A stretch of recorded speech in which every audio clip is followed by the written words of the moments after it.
ang lahat ay nakareceive na ng memorandum tungkol sa ating pagpupulong ngayong araw na isinend ng ating kanina. Bilang tagapangulo ng pagpupulong, opisyal ko nang binubuksan ang ating pagpupulong ngayong araw sa oras ng alas 10 ng umaga. Upang formal na simulan ng ating pagpupulong, inaanyayahan ko kayong lahat na tumungo at magdasal sa pangunguna ni Kagawad Prince. Magsitayo na yung lahat upang manalangin. Sa ngalan ng Ama, ng Anak, ng Espiritu Santo.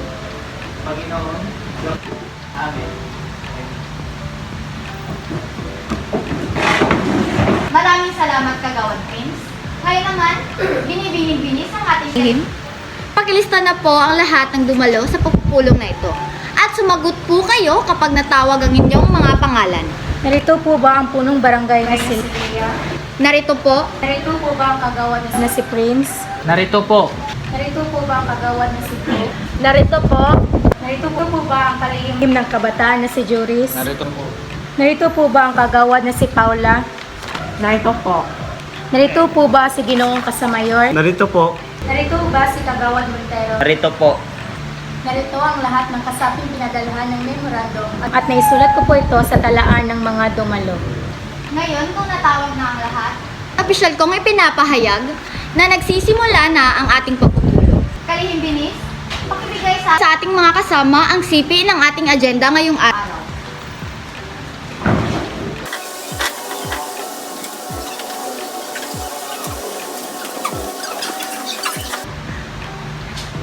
Dumako na muna tayo sa unang agenda. Tungkol sa bagong programa ng mga kabataan. Kagawad Blue, maaari mo bang ipaliwanag ang iyong mga panukala?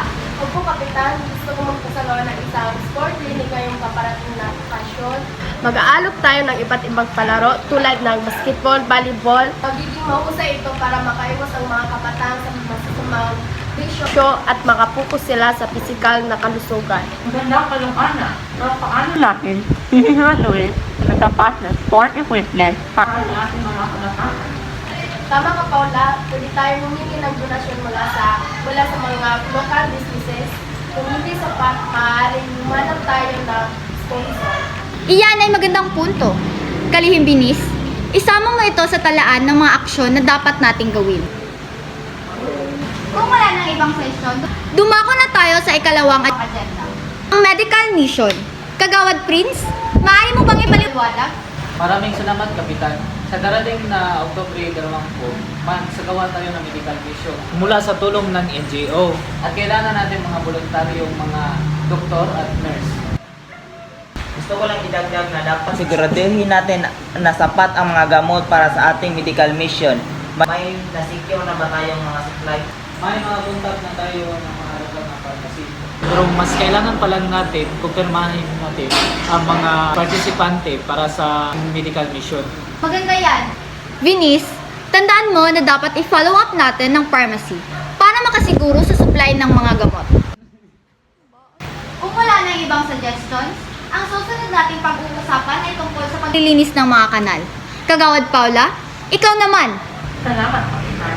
Hindi na po kaya sa tono para on tayo ng bayan ni Mendeto. Ang mga residente ay hinihitayan ko na makinahawak sa kanilinis ng mga kanal. Lalo na ang kapalapit na kagulan. Magandang idea yan. Pero paano natin magkumbinsi ang mga residente na sumali? Alam naman natin na hindi natin kaya sila ihikayatin. Tama ang punto mo, Kagawad Prince. Maaaring magpatupad tayo ng isang incentive program para sa mga volunteers. Pwede tayong magbigay ng mga sertipiko o pagkilala sa mga pinaka-aktibong barangay volunteers. Okay? Tapos na tayo sa mga naunang agenda. Dumako na tayo sa pang-apat na agenda. Tungkol sa pondo para sa pista ng barangay. Kalihim Binis, maaari mo bang ipaliwanag ang mga detalye?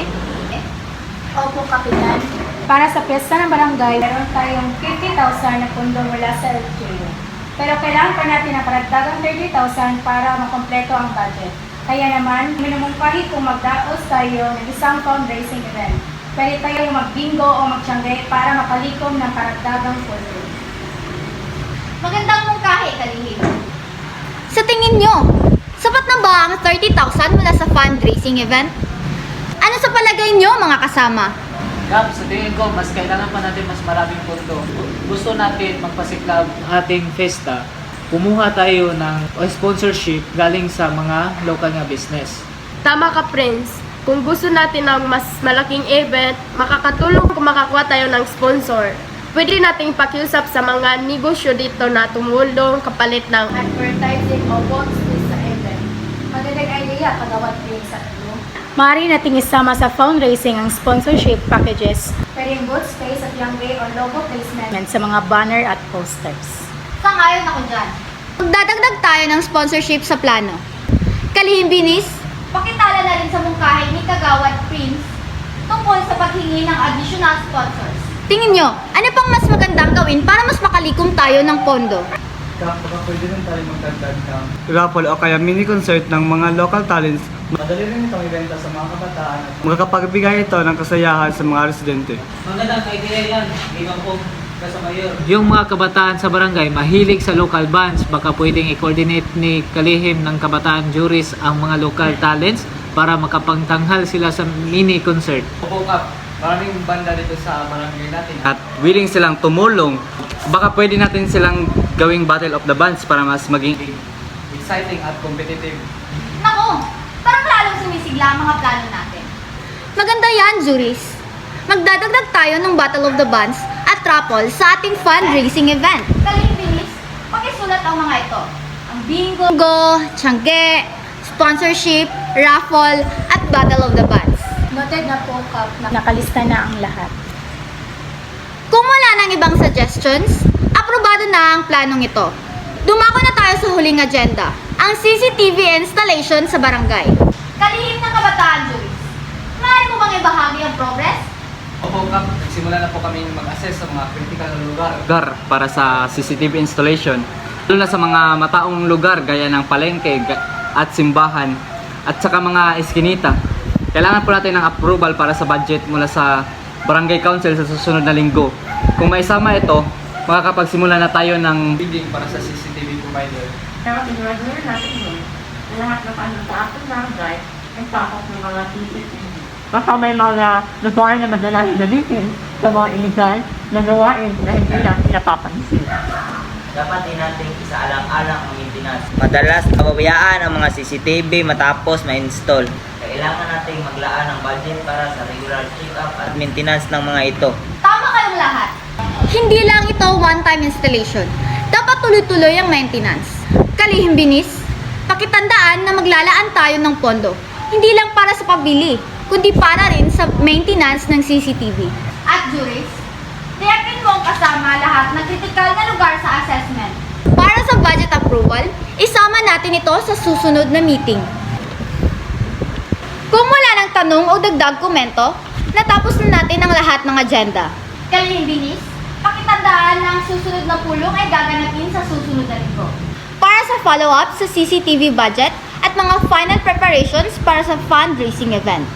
Maraming salamat sa inyo lahat. Opisyal kong tinatapos ang ating pagpupulong sa oras ng 10:30 ng umaga. Salamat at sa susunod muli.